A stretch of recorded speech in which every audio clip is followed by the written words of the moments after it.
Hello friends, कैसे हैं आप लोग। आई होप आप सभी अच्छे होंगे और आपकी पढ़ाई अच्छी चल रही होगी। आज हम बहुत ही इंपॉर्टेंट टॉपिक के बारे में डिस्कस करने जा रहे हैं जो आपके एग्जाम के पॉइंट ऑफ व्यू से बहुत इंपॉर्टेंट होता है। चाहे आप बीए कर रहे हो, चाहे बीएससी कर रहे हो, चाहे बीकॉम कर रहे हो, सभी एग्जाम के लिए जो ग्रेजुएशन लेवल के होते हैं उनमें इन्वायरमेंटल स्टडीज एक कंपलसरी पेपर है जो यूनिवर्सिटी ऑफ कोटा में पूछा जाता है। ठीक है, तो इसमें इन्वायरमेंटल जो स्टडीज़ है, डिजास्टर मैनेजमेंट है और फिलोसफी ऑफ स्पोर्ट्स है। ये पेपर बहुत ही इंपॉर्टेंट है जो कि कंपलसरी भी है। इसमें आप देखेंगे कि 100 क्वेश्चंस आते हैं अगर क्वेश्चन की बात करें। और ये जो पेपर होता है वो इसका टाइम अगर देखें तो 1.5 घंटे का होता है। ठीक है, और इसमें आपको क्वालिफाई करना होता है, तो बहुत ज़्यादा टेंशन नहीं लेना है। अगर आप सिर्फ मेरे वीडियोस को फॉलो करें और जितने भी, क्योंकि मैं सभी यूनिट पर क्वेश्चंस लेकर के आऊँगा, जो जितना इंपॉर्टेंट क्वेश्चंस होगा वो सब हम इसमें यहाँ पर डिस्कस करेंगे, जिससे कि आप इजिली जो मिनिमम क्वेश्चन है, मार्क्स है 36 मार्क्स, वो आप इजिली क्या कर पाएंगे, अचीव कर पाएंगे। ठीक है, सो बहुत टेंशन लेने की जरूरत नहीं है। बस आप मेरे प्लेलिस्ट को, यानी कि जो जो भी वीडियोस मैं पोस्ट करता जाऊंगा, आप उसको अगर देखते जाएंगे तो इजी आराम से आपका हो जाएगा। ठीक है, तो जैसे यूनिट फर्स्ट में क्या दिया गया है कि इंट्रोडक्शन ऑफ इन्वायरमेंटल स्टडीज। ठीक है, तो जितने भी यूनिट है उन सब का, क्योंकि ये पेपर एमसीक्यू टाइप का होता है, तो मैं आपको सभी टॉपिक जो यूनिट है उनका एमसीक्यूज कराऊंगा। जो इंपॉर्टेंट एमसीक्यूज होंगे वो सभी हम यहाँ पर डिस्कस कर रहे होंगे। तो बस आपको एमसीक्यूज देख लेना है, उसका डिटेल देख लेना है, और इसका जो पीडीएफ है वो मैं आपको वीडियो में ही, जो डिस्क्रिप्शन है उसमें मैं डालूंगा, तो डोंट वरी, आपको वहां से भी मिल जाएगा, रिवीजन के लिए आपको काम आ जाएगा। ठीक है, तो चलिए स्टार्ट करते हैं। तो जैसे आप इसमें यूनिट फर्स्ट में देख रहे हैं, क्या लिखा है, इंट्रोडक्शन ऑफ इन्वायरमेंटल स्टडीज, तो इसको हम लोग देखने वाले हैं। नेक्स्ट है इकोसिस्टम। यूनिट सेकंड क्या है, इकोसिस्टम से क्वेश्चंस होंगे जो इंपॉर्टेंट है। ये क्वेश्चन जो होते हैं वो आपके, अगर आप कंपिटेटिव एग्जाम की तैयारी भी कर रहे हैं तो वहां पर भी आपको ये हेल्प करता है। ठीक है, चलिए नेक्स्ट अगर देखें यूनिट पर, तो ये क्या है, यूनिट थर्ड है नेचुरल रिसोर्सेज, दैट मीन कि रिन्यूएबल और नॉन रिन्यूएबल, यानी कि गैर पारंपरिक और पारंपरिक, ये दोनों जो संसाधन है उसके बारे में भी इसमें क्वेश्चन पूछे जाते हैं, तो वो सब भी हम लोग देखेंगे। फिर नेक्स्ट यूनिट है 4 बायोडाइवर्सिटी एंड कंजर्वेशन, तो इसको भी हम लोग देखा जाएगा। नेक्स्ट है यूनिट 5। यूनिट 5 में आप देखेंगे तो क्या लिखा है, इन्वायरमेंटल पोल्यूशन, यानी कि क्योंकि इससे क्वेश्चन थोड़े ज़्यादा आते हैं बिकॉज ऑफ दैट कि रिसेंटली आप देखेंगे पोल्यूशन बहुत बढ़ने लगा है। चाहे अगर हम एयर की बात करें, वाटर की बात करें, सॉइल की बात करें, नॉइज पोल्यूशन की बात करें, तो इस वजह से ये टॉपिक इंपॉर्टेंट हो जाता है, तो हम लोग इसको भी स्टडी करने वाले हैं। नेक्स्ट जो यूनिट है वो 6 है, वो बात करता है इन्वायरमेंटल पॉलिसीज़ की, यानी कि जैसे आपने देखा होगा पर्यावरण संरक्षण अधिनियम जो है 1972, इस तरह से एयर का है, वाटर का है, इन सब में जो जो इंपॉर्टेंट क्वेश्चन है, कब बनाया गया, किस ईयर में आया, कैसे गवर्नमेंट ऑफ इंडिया इस पे काम कर रही है, क्या इसके इनिशिएटिव है, ये सब हम देखने वाले हैं, जो कि आपके लिए बहुत ही इंपॉर्टेंट रहेगा। चलिए नेक्स्ट जो है 7 यूनिट बात करता है human communication communities and environment, तो इसको भी हम लोग देखेंगे, जैसे जिसमें ह्यूमन हेल्थ की बात करता है, वेलफेयर की बात करता है, इम्पैक्ट ऑन इन्वायरमेंट की बात करता है, ये सभी टॉपिक इसमें दिया गया है, तो हम लोग एक एक करके सभी को स्टडी करने वाले हैं। फिर यूनिट 8 है फील्ड वर्क की बात करता है, जिसमें रिवर है, फॉरेस्ट है, फ्लोरा फौना, इन सब के बारे में, ये सभी जो सब टॉपिक्स हैं इसको हम लोग स्टडी करने वाले हैं। नेक्स्ट जो लास्ट है वो है फिलोसफी ऑफ स्पोर्ट्स, तो इसको भी देखेंगे, जैसे कि define sport in physical education, classification of sport activities, इस तरह के जो बेसिक्स क्वेश्चन आते हैं, बहुत हार्ड क्वेश्चन नहीं आते हैं, तो हम लोग बहुत ही इंपॉर्टेंट, बहुत अच्छे क्वेश्चन करने वाले हैं, जिससे कि जैसा मैंने आपसे कहा कि अगर आप इसको ठीक से चीज़ों को एक बार बस देख लेते हैं तो भी आप आराम से इजिली पास कर पाएंगे इसको, तो प्रॉब्लम नहीं होगी। तो चलिए चलते हैं फर्स्ट यूनिट के क्वेश्चन को समझते हैं और देखते हैं कि किस तरह से क्वेश्चन पूछे जा सकते हैं। तो यूनिट फर्स्ट में आप देखेंगे तो क्या है, इंट्रोडक्शन टू इन्वायरमेंटल स्टडीज जो टॉपिक है उसमें देखें, तो इसमें पहला जो क्वेश्चन है बात करता है कि पर्यावरण अध्ययन का मुख्य उद्देश्य क्या है। ठीक है, what is the main objective of environmental studies, तो इसमें बात कर ऑप्शन ए क्या है, औद्योगिक विकास, बी है मनुष्य और पर्यावरण को संबंध को समझना, तो देखिए औद्योगिक विकास तो नहीं होगा। ठीक है, सिंपल ऐसा पर्यावरण अध्ययन का मुख्य उद्देश्य औद्योगिक विकास करना नहीं है, तो ये तो नहीं होगा। ऑप्शन बी क्या बात कर रहा है, मनुष्य और पर्यावरण के संबंध को समझना, तो यस, जो पर्यावरण है उसमें मनुष्य का कैसा रिएक्शन है, किस तरह से मनुष्य काम करता है, इन दोनों का समन्वय कैसा है, इंटरलिंक अंडरस्टैंडिंग कैसी है, रिलेशनशिप उन लोगों का कैसा है, इसके बारे में। सो इसका ऑप्शन क्या हो जाएगा, सही बी हो जाएगा।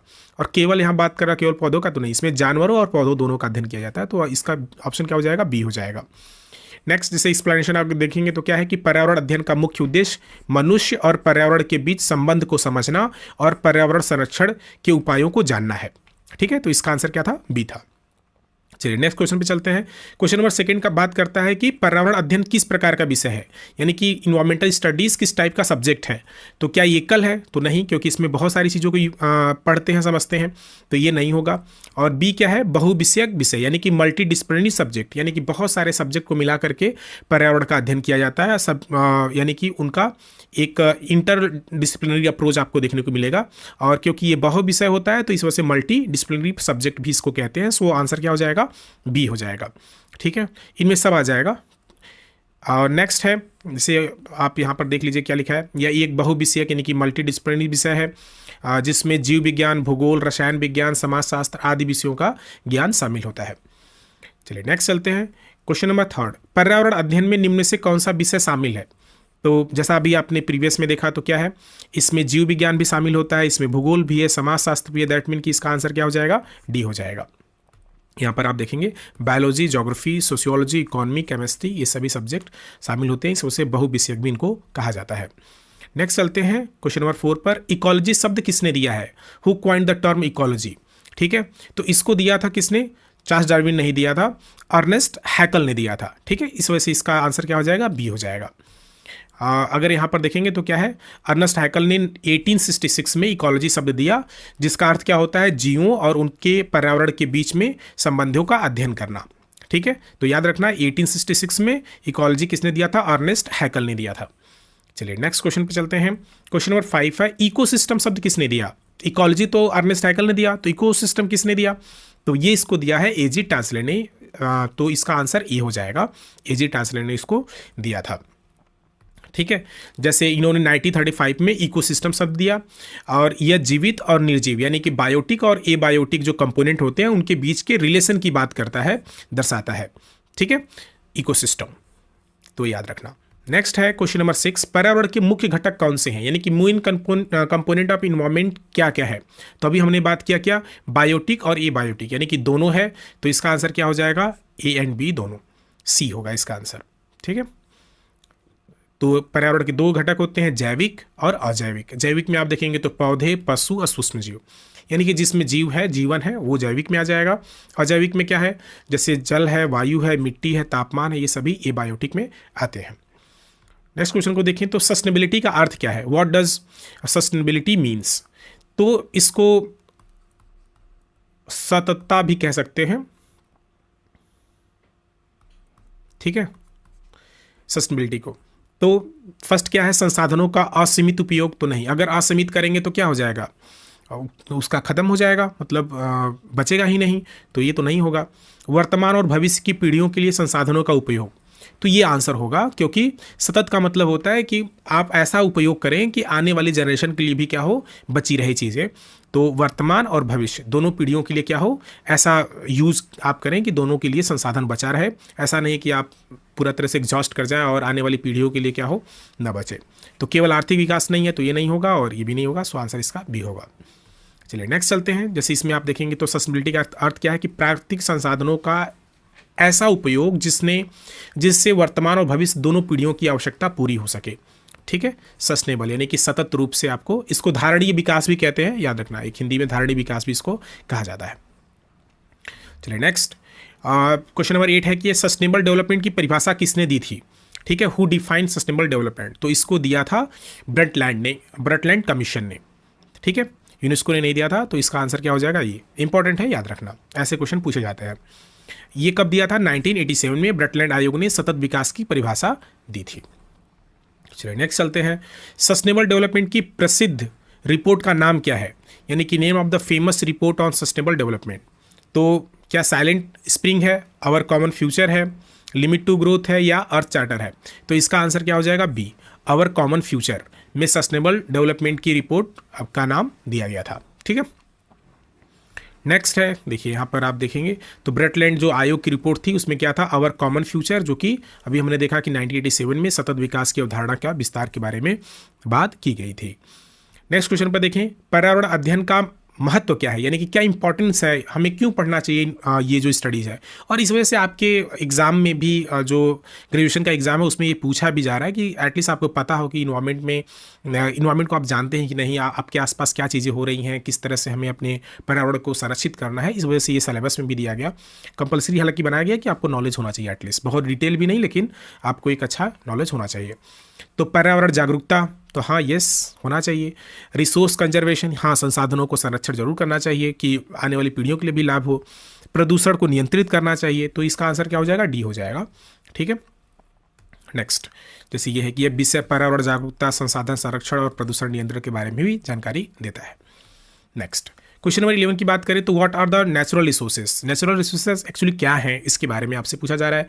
तो प्रकृति से प्राप्त संसाधन, ठीक है, यानी कि जो नेचर से प्राप्त हो उसी को क्या बोलते हैं, प्राकृतिक संसाधन। ठीक है, मानव निर्मित तो आर्टिफिशियल हो जाएगा, ये भी नहीं होगा। सो इसका आंसर क्या हो जाएगा, ये होगा। जिसमें देखेंगे जो संसाधन प्रकृति से सीधे प्राप्त होते हैं, जैसे अगर हम जल की बात करें, वन फॉरेस्ट की बात करें, मिनरल्स की बात करें, भूमि की बात करें, तो हमें प्रकृति से ही प्राप्त होते हैं। Next question number 12, which of the following is a renewable resources, यानी कि कौन सा इसमें रिन्यूएबल रिसोर्सेज है। रिन्यूएबल रिसोर्सेज क्या होता है, यानी कि उसको दोबारा हम क्या कर सकते हैं, बना सकते हैं, या दोबारा हमें मिल सकता है। ठीक है, रिन्यू हो सकता है। तो क्या कोयला एक बार खत्म हो गया तो दोबारा आ सकता है क्या, तो नहीं। क्या पेट्रोलियम हो सकता है, नहीं। यस, सन जो है अल्टीमेट एनर्जी का सोर्स क्या है, सोलर एनर्जी है। तो ये क्या हो जाएगा, रिन्यूएबल एनर्जी है। सन हर दिन आता है और ये हमेशा से है। इस वजह से क्या हो जाएगा, सी। प्राकृतिक गैस नहीं, ठीक है, ये नहीं होगा। कंफ्यूज नहीं होना है प्राकृतिक गैस के बारे में, क्योंकि नेचुरल है तो ऐसा होगा नहीं, क्योंकि प्राकृतिक गैस आप देखेंगे कि जब पेट्रोल निकाला जाता है तो उसी के साथ ही निकलता है। तो ये भी क्या है, नॉन रिन्यूएबल एनर्जी में आएगा। आंसर क्या हो जाएगा, सी हो जाएगा। तो याद रखिएगा, नवीकरणीय संसाधन में है जो बार बार पुनः प्राप्त किए जा सकते हैं। ठीक है, जैसे सौर ऊर्जा है, पवन ऊर्जा है, ज्वारीय ऊर्जा है, ये सभी एनर्जी किस में आ जाती हैं, नवीकरणीय संसाधन में आते हैं। नेक्स्ट क्वेश्चन नंबर 13 है कि which of the following is a non renewable resources. कौन सा नॉन रिन्यूएबल है। अभी हमने रिन्यूएबल देखा, तो अब नॉन रिन्यूएबल के बारे में बात की जा रही है। तो पवन ऊर्जा तो है, यस। सौर ऊर्जा भी है। जल से भी बिजली जो बनाई जाती है, यूज किया जाता है, वो भी क्या है, रिन्यूएबल है। तो इसका आंसर क्या हो जाएगा, नॉन रिन्यूएबल पूछा है तो कोयला एक बार खत्म हो जाने के बाद हम पुनः इसको प्राप्त नहीं कर सकते, और बहुत समय बाद इसका निर्माण होता है कोयला पेट्रोलियम का। सो आंसर क्या हो जाएगा, डी, सी। नेक्स्ट चलते हैं कि अनवीकरणीय संसाधन वे होते हैं जो बहुत लंबे समय में बनते हैं और जल्दी समाप्त हो जाते हैं। ठीक है, क्योंकि कंज्यूम लोग ज़्यादा करते हैं, इस वजह से, जैसे कोयला पेट्रोलियम, जैसा हमने आपसे बताया। तो ये है। नेक्स्ट है बायोडाइवर्सिटी का अर्थ क्या है, क्या होता है बायोडाइवर्सिटी। तो देखिए, बायो मतलब क्या होता है, बायो में हम दो सब्जेक्ट पढ़ते हैं ना, एक तो पढ़ते हैं क्या, बॉटनी, एक पढ़ते हैं जूलॉजी। तो बॉटनी में क्या स्टडी करते हैं, वनस्पति विज्ञान का, यानी कि वनस्पति का यूज़ देखते हैं, और जीव विज्ञान में जीवों का अध्ययन करते हैं। तो जिसमें क्या हो जाए, जिसमें वनस्पति और जीव दोनों का अध्ययन किया जाए, यानी कि जीवों की जिसमें विविधता हो, तो ये आंसर क्या हो जाएगा, वैरायटी ऑफ लिविंग ऑर्गेनिज्म। ठीक है, आंसर ये हो जाएगा। केवल नहीं होगा, ठीक है, ये तीनों आएंगे इसमें, इस वजह से आंसर क्या होगा, ए होगा। चलिए नेक्स्ट चलते हैं। इसका आंसर वहीं आप देख रहे हैं कि पृथ्वी पर पाए जाने वाले सभी विभिन्न प्रकार के जीवों की विविधता को ही क्या कहते हैं, जैव विविधता कहते हैं। नेक्स्ट क्वेश्चन नंबर 15 अगर देखें तो पर्यावरण प्रदूषण क्या है, what is a environmental pollution. ठीक है, तो इसमें है प्राकृतिक संसाधनों में वृद्धि, क्या ये है, क्या नहीं होगा। पर्यावरण में हानिकारक परिवर्तन, तो यस, यानी कि इन्वायरमेंट में क्या कर रहे हैं हम लोग, चेंजेस करते जा रहे हैं, पानी को खराब कर रहे हैं, फिर वायु को खराब कर रहे हैं। इस तरह से जो भी पर्यावरण में चेंजेस लेकर के आ रहे हैं जो कि प्रकृति के विपरीत है, वो सभी क्या हो जाएंगे, पर्यावरण प्रदूषण के अंतर्गत आएंगे। आंसर क्या हो जाएगा, बी हो जाएगा। जैसे औद्योगिक विकास से भी हो रहा है, जनसंख्या वृद्धि से भी आप देख रहे हैं, तो ये सभी, तो आंसर इसका बी होगा। नेक्स्ट चलते हैं, जैसे आप यहाँ पर देख रहे हैं कि जब पर्यावरण में हानिकारक पदार्थ या परिवर्तन होते हैं तो जीवों और प्रकृति को नुकसान पहुंचाते हैं, तो उससे प्रदूषण कहते हैं। ठीक है, नेक्स्ट क्वेश्चन नंबर 16, पर्यावरण शिक्षा का उद्देश्य क्या है, आपको क्यों पढ़ाया जा रहा है, बीए में क्यों या ग्रेजुएशन में क्यों ये सब चीज़ें पूछी जा रही हैं। तो इसका पर्पज़ है पर्यावरण के प्रति जागरूक होना। ठीक है, इसमें आपको स्पेशलिटी नहीं लेकर के आना, लेकिन अवेयर तो रहना है कि हाँ एक्चुअली क्या है पर्यावरण। क्या हो जाएगा आंसर, ये होगा। ठीक है, चले नेक्स्ट यही है कि पर्यावरण शिक्षा का मुख्य उद्देश्य लोगों में पर्यावरण के प्रति जागरूकता बढ़ाना और पर्यावरण संरक्षण के लिए जिम्मेदारी विकसित करना, कि जो जल है, भूमि है, वायु है, उसको नियंत्रित किया जाए, मतलब प्रदूषण उसमें बहुत ज़्यादा ना हो, नियंत्रित रूप से चीज़ों को यूज किया जाए। ठीक है, इस वजह से। नेक्स्ट चलते हैं क्वेश्चन नंबर 17 पर। मानव गतिविधियों से पर्यावरण पर क्या प्रभाव पड़ता है? Human activities affect environmental by. क्या होता है इससे? प्रदूषण होगा ही, क्योंकि जीवाश्म ईंधन का प्रयोग किया जा रहा है, और क्योंकि जनसंख्या बढ़ रही है तो संसाधनों की भी कमी हो रही, तो ये भी सही है। और आप देख रहे हैं कि क्लाइमेट चेंज हो ही रहा है, क्योंकि टेम्परेचर इंक्रीज हो रहा है, तापमान में वृद्धि हो रही है, इस वजह से जलवायु परिवर्तन भी हो रहा है। सो आंसर क्या हो जाएगा? डी हो जाएगा इसका। नेक्स्ट है जो आप ये देख रहे हैं कि औद्योगिकरण, वनों की कटाई, प्रदूषण, संसाधनों का अत्यधिक उपयोग पर्यावरण पर क्या डालते हैं? नेगेटिव इम्पैक्ट डालते हैं। नेक्स्ट चलते हैं क्वेश्चन नंबर 18 क्या है? सस्टेनेबल डेवलपमेंट किन पर आधारित है, किन पर बेस है? यानी कि सतत विकास, इसको क्या बोलते हैं? सतत विकास किस पर बेस है? पर्यावरण संरक्षण पर तो यस, आर्थिक विकास पर तो यस, सामाजिक विकास पर तो यस। तो क्या हो जाएगा इसका आंसर? डी हो जाएगा, यानी कि सबका विकास जरूरी है। ठीक है, नेक्स्ट। तो आप देख रहे हैं कि सतत विकास मुख्य स्तंभों पर आधारित है, पर्यावरण संरक्षण, आर्थिक विकास और सतत विकास। बहुत इंपॉर्टेंट क्वेश्चन है, याद रखना है। नेक्स्ट चलते हैं, पर्यावरण जागरूकता क्यों आवश्यक है? Why is environmental awareness necessary? क्यों? क्योंकि हमें संसाधन को संरक्षित करना है, प्रदूषण को नियंत्रित करना है, सतत विकास को अपनाना है। सो आंसर क्या हो जाएगा? डी हो जाएगा इसका। लास्ट क्वेश्चन है, इसका एक्सप्लेनेशन भी देख लेते हैं कि पर्यावरण जागरूकता के लोग प्राकृतिक संसाधनों का संरक्षण, प्रदूषण नियंत्रण और सतत विकास को महत्व को समझते हैं। तो यही है पर्यावरण जागरूकता। नेक्स्ट लास्ट क्वेश्चन है कि प्राकृतिक संसाधनों का संरक्षण क्यों आवश्यक है? Why is the conservation of natural resources necessary? तो क्यों जरूरी है?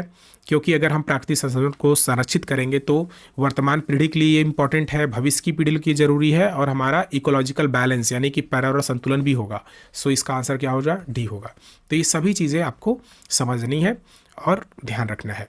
ठीक है, और इसका एक्सप्लेनेशन देख लेंगे तो प्राकृतिक संसाधनों का संरक्षण आवश्यक है क्योंकि वर्तमान भविष्य की पीढ़ियों की जरूरतों को पूरा करने तथा प्राकृतिक संतुलन को बनाए रखने में मदद करता है।